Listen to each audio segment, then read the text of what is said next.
Why falling asleep while listening to something at night might not be such a great idea, especially if you're struggling with long term insomnia and sleep problems. In my practice working with clients, listening to something at night comes up in our conversations all the time. Whether or not it's a situation where you might be listening to something because it really feels like it helps you to relax. Maybe you're listening to something because it seems like it's helping you to distract your mind from overthinking or busy thinking, busy mind. That's another category. Or you might be listening to something because it become a way of coping with the struggle of falling asleep, and maybe you're struggling for quite a while. So that company of the whatever you're listening to has become a way of really coping with the situation. There are a lot of different things that I see in my practice, depending on the topic you might listen to, depending on the personality traits you might have, and depending on the type of sleep struggles you have as well. So, in today's video, we're just going to look at a couple of different scenarios in a practical way that are most common when I talk to clients about their struggles.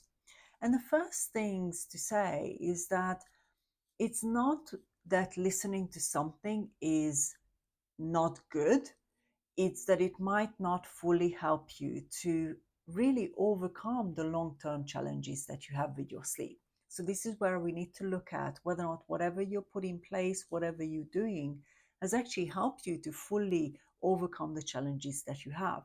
And if there is a mismatch between the two, then we really have to be honest with ourselves and look at a different version, which can be a lot more effective in your situation. Now, before we go ahead and look at these scenarios that I see in my practice, I wanted to welcome you back if you're part of my community already. If you're brand new, then let me quickly introduce myself. My name is Beatrix Schmidt. I'm a sleep coach, a professional speaker, and the creator of the Sleep Skills for Life program, which is very much my way of helping clients either on a one-to-one basis or a group sleep coaching basis to put in place whatever they need so they can really truly fully overcome their long-term sleep problems or insomnia problems. Falling asleep, sleeping through the night, and waking up refreshed does not have to be complicated.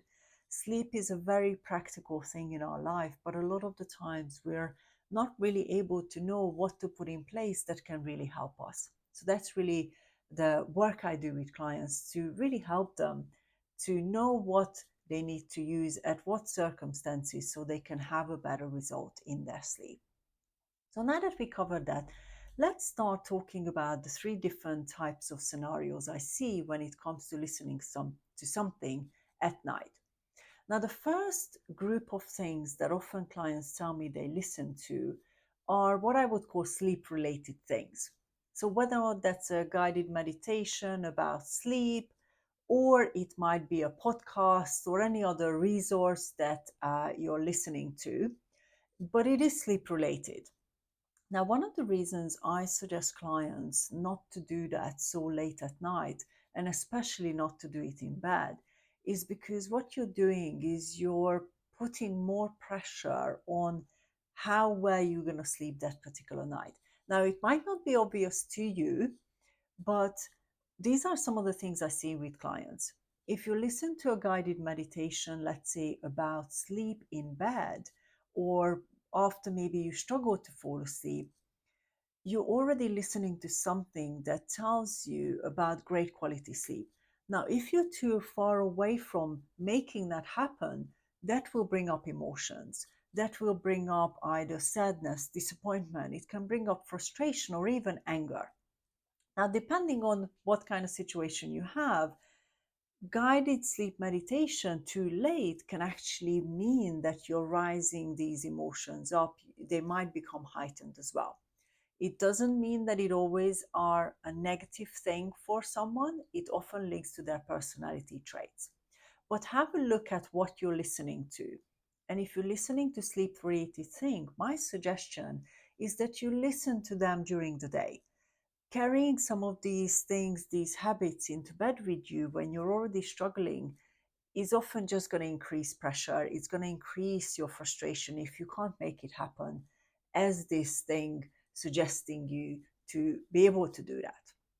The second part is where you're listening to something that's based on an interest. So this has got nothing to do with sleep. It's a different interest. So whether or that's maybe someone that is a person you're interested in their life, maybe it's a podcast on your hobbies or passions, maybe it's a business podcast, or maybe it's a person development podcast or other resource, other audio resource. Now, the reason I often say to clients not to listen to some of these things in bed too late at night is because the reason you're listening to that thing that you're interested in is because somehow you want to integrate it into your life. If it's a hobby or if it's a personal development type topic, then it's something that you aspire to be or aspire to improve. Now, certain personality traits can mean that because you have certain traits, all that information consume, it actually wants to be integrated into your life. So your mind will want it to be important to you. It means something to you, and it will start actually sort of expanding it in your head. Now, it doesn't mean that it causes struggle initially at the beginning of your night. Maybe it seems like it actually helps you to fall asleep in an easier way, but then it pops up later on at night, and maybe you actually have the nighttime disturbances that link to some of the things that you might have heard or some of the aspirations or inspirations you have. So it might not be that the same topic comes up later on, but it is in the same group of developing yourself or making something better. So I hope that makes sense. The second type is often quite common for people who are very driven. They might be more thinker types, they might be sort of more problem solving types. And so the reason it actually often is not applicable is because it taps into that personality trait. And that can mean that it wakes you up even more, either initially at the beginning of your night, or it can cause disturbances later on. So hobbies and passion and interest are one of those things, and again, they belong to the daytime. If you're a very busy person, and maybe that's why you end up listening to these things late at night, I would strongly recommend that you separate your daytime from your nighttime. You create time for some of these things that you can actually enjoy during the day, make notes and put them in place in your life separately from your sleep. Doing them too late can actually trigger some of these things that create other problems later on. And then the third type of listening that I see in my practice is what I would call sort of more background noise. So this is where maybe somebody puts on a radio show or something that's maybe a playlist, or it's nothing relevant or important information, it's just really background noise. I also hear clients talk about sort of white noise machines and things like that. So this is where this background noise is what this group is. Now, the thing with background noise that I've seen that can negatively influence your ability to fall asleep or even your nighttime wakings is that your body starts to rely on it. It starts to actually use it as something to facilitate that transition to falling asleep. Now, if you're still struggling to fall asleep easily with these general type of background noise, then that shows us that it's not enhancing your ability to relax physically, emotionally, and mentally. It might just be simply a distraction or simply a background noise, but it does not actually create the results that you would like, which is falling asleep in an easier way. Now, when people are maybe sound sensitive or they've got other sensitivities, these background noises are often the ones that come up. Now, what's important in this situation is that you don't put a blanket over something that you can actually fully overcome. So if you have maybe something like a sound sensitivity and sort of different noises at night bother you, working through that and making sure that you can sleep without relying on these things will always create a longer term and a better outcome. And I have worked with clients who have had quite clear sound sensitivities and they were using all these things in the background, but it didn't actually solve their problem of being able to sleep well no matter what happened. If the noise increased or the noise changed, even though they might have had the same background noise or background sound, it actually didn't create a better outcome.